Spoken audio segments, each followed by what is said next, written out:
We begin Season 2 of the Four Knights of the Apocalypse by recalling that Percival was a happy child who lived with his grandfather at the top of a mountain. However, Percival's father, a knight named Ironside, ended his grandfather's life, leading Percival to embark on his own adventure. During this journey, he learned about the prophecy of the Four Knights of the Apocalypse, who are destined to destroy the world, and it was revealed to him that he himself is one of them. He then began to pursue his destiny as one of the Knights of the Apocalypse to avenge his grandfather. After gathering companions, Percival grew and arrived at the kingdom of Lyonesse. He later met King Meliodas and the other three Knights of the Apocalypse. Percival fulfilled his duty, but things worsened when King Arthur Pendragon, the leader of Ironside and the one responsible for sending hundreds of pursuers to eliminate the Knights of the Apocalypse, appeared. As the four knights were destroying the world, Percival's fate was about to change irreversibly. With a powerful voice, King Arthur tells everyone to listen closely to what he has to say. Meanwhile, Percival and the others are paralyzed as Arthur descends the stairs. He introduces himself, stating that he was the king of Camelot, the southern kingdom, which was destroyed by the Demon King and the 7 deadly sins during the events of the Holy War. Everyone is captivated by his voice, and Engelhard is suffering because King Arthur's voice resonates directly in her mind. King Arthur then tells all the citizens of Lyonesse that they are facing a problem similar to what happened in Camelot. He begins to manipulate people's hearts by reminding them of the wounds caused by the recent wars, such as the Holy War 3,000 years ago and the one 16 years ago. This causes the citizens to weep in pain as they remember their loved ones who died in those wars. Engelhard is in shock as everyone is being deeply moved by Arthur's words. For example, the man behind her says his sister died protecting him from demons 16 years ago. Arthur says that, unfortunately, the dead will never return, and the people's wounds will remain forever. Then, the people start complaining about him saying such cruel things, stating that they have learned to live with it. In response, King Arthur tells them that if they come to Camelot, they will be able to reunite with all the people who died in the wars and in other events. People they loved, but couldn't say goodbye to. In a kind of vision, he makes everyone see their relatives, and even Percival sees his grandfather. Arthur claims that his goal is the salvation of humanity, as he is a messiah, but that he doesn't intend to force anything and wants them to think it over carefully. Meanwhile, he says that the 7 deadly sins, the heroes who save the kingdom, are an alliance of different races, and therefore he is sure they will betray the humans. But suddenly, someone attacks King Arthur. King Arthur says that this was to be expected from one of the prophesied knights. Do not be afraid of what I intend to do. Attack me without fear. We see that it was Tristan who attacked, telling Arthur that his lies disgust him. However, King Arthur underestimates him, saying he's just a young boy, launching an attack at him. But then, someone special counters the attack. Yes, folks, we're talking about none other than Meliodas, who tells Arthur that he never thought he'd have to face him with his sword in this way. Everyone is shocked to see Meliodas come to fight. Arthur tells Meliodas that he's sorry to say this, but he has decided to eliminate all races that aren't human, so that humans can achieve true peace. He then reminds Meliodas of some words he once said in the past, which were, "A man must not go back on a vow he once made." Meliodas responds that he also said that even if someone strays from the path, in King Arthur's case, the 7 deadly sins will always stand by him. So Meliodas yells at Arthur, telling him that he'll awaken him from the emotions that have blinded him. Arthur mocks him, saying that he has already awakened, and that's why he's going to face him. And the only dream that is a nightmare is a world where humans coexist with other races, which are only causing harm. So, he will reclaim this world only for humans. Tristan tells Meliodas to stop with the nonsense and not to fight King Arthur, but Meliodas ignores him and attacks Arthur. The battle is so intense that Meliodas starts shredding mountains with his attacks. Even Percival is frightened by these powerful attacks. Dreyfus yells for everyone to stay out of the battle because Meliodas and Arthur are too powerful, and Hendrickson says they need to get out of there. But Isolde tells Hendrickson to wait because she doesn't want to leave her master Tristan caught up in this mess. Tristan prepares himself, unfolding his wings, and charges into the battle. But when he arrives, Meliodas tells him not to interfere. However, Tristan tells his father, Meliodas, to shut up, and then King Arthur says he's disrespectful for talking to his father that way. With a single attack, Arthur shatters Tristan's wings. This enrages Meliodas, who starts to unleash his dark power, launching an epic attack. When the attack is over, King Arthur admits that Meliodas is very strong and that the dark power attack hurt him. Meliodas takes advantage of this and kicks Arthur, sending him crashing into the surface of the city. Percival gets angry seeing King Arthur and wants to attack him, but Nasciens tells him to calm down because he's no match for King Arthur at the moment. Meanwhile, Meliodas asks his son if he's hurt, but Tristan responds that he's going to keep fighting, and Meliodas tells him he won't let him. This causes Tristan to throw a tantrum, telling his father that he can fight on his own without depending on his father's power. But Arthur mocks Tristan, saying that he's just a child who knows nothing. He tells him that in this battle, Tristan is only making his father waste time, because Tristan is a hindrance, leaving Tristan very confused. Arthur then tells Meliodas that the kingdom is in danger and that he shouldn't be worrying about his son. Meliodas responds by asking how he could possibly rule a kingdom without caring for his own son. To this, Arthur tells him that if he can't handle that, he's not fit to be king, as a king needs both decisiveness and execution.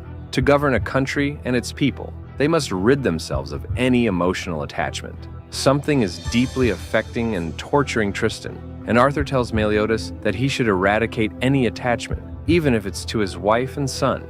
But Meliodas says he doesn't think that way. Tristan draws his sword while Meliodas tries to stop his son's suffering.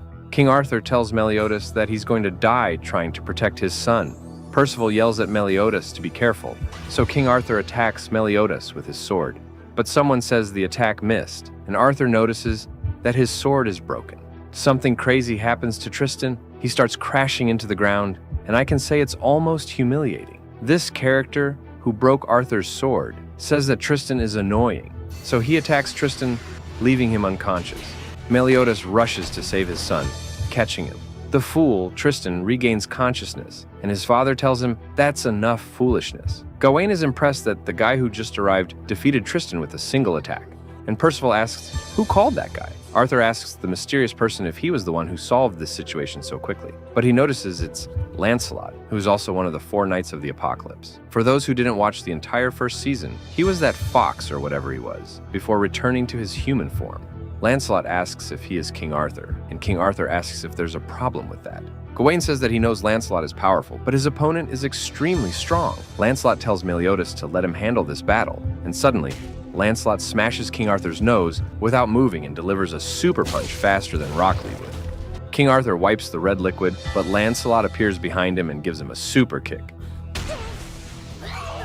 Yes, friends, just like when Sasuke and Gaara fought.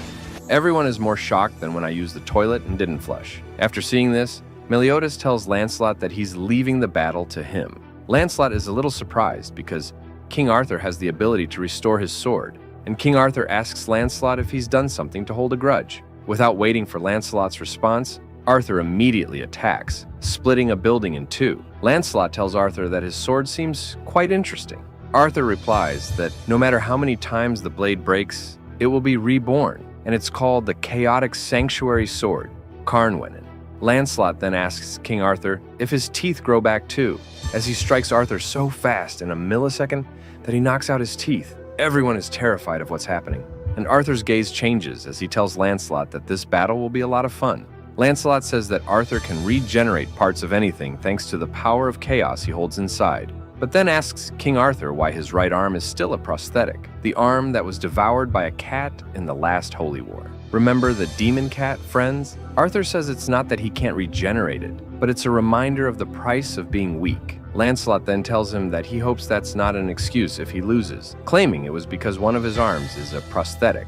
King Arthur begins attacking Lancelot, saying that youth is ignorant, cruel, and lacks affection, but Lancelot immediately slams him to the ground and asks what the hell he's talking about. And again, everyone is freaking out at what's happening.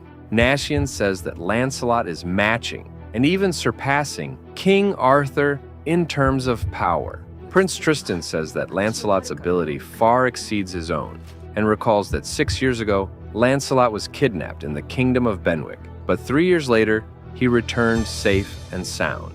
During that time, he acquired terrifying power and magic. He never wanted to talk about what happened, but his power rivals that of the 7 deadly sins. taking a brief pause from the recap. Friends, did you know that Lancelot is the son of Ban and Elaine? Just a little fact for you. Now let's continue, and don't forget to subscribe if you like my epic recaps. Lancelot grabs one of King Arthur's swords, and Arthur charges at him. But Lancelot launches an attack called Shining Road, hitting King Arthur hard and destroying the sword he borrowed. But suddenly, Arthur attacks Lancelot with his chaos power and tells him that he's not strong enough to defeat him. The dark power also hits Meliodas, and Meliodas asks Arthur if his dark power wasn't a reminder of his own weakness. We then see that from Arthur's right arm, the power of chaos takes the form of demons or monsters, or who knows what those things are. King Arthur says that they took over his arm against his will. Meliodas regrets not having separated Arthur from chaos 16 years ago. This disgusting power now envelops the entire city. Lancelot reappears, and King Arthur asks if he understands the difference in their power levels. But Lancelot tells Arthur that Arthur doesn't know anything about him either. Suddenly, Lancelot enters Ultra Instinct mode. Everyone is amazed by the magical pressure Lancelot is exerting, and the Chaos monsters flee the scene due to the magical pressure from Lancelot's Ultra Instinct. Tristan shouts at Lancelot that only he can defeat Arthur. Meanwhile, the citizens are scared because something has appeared in the sky.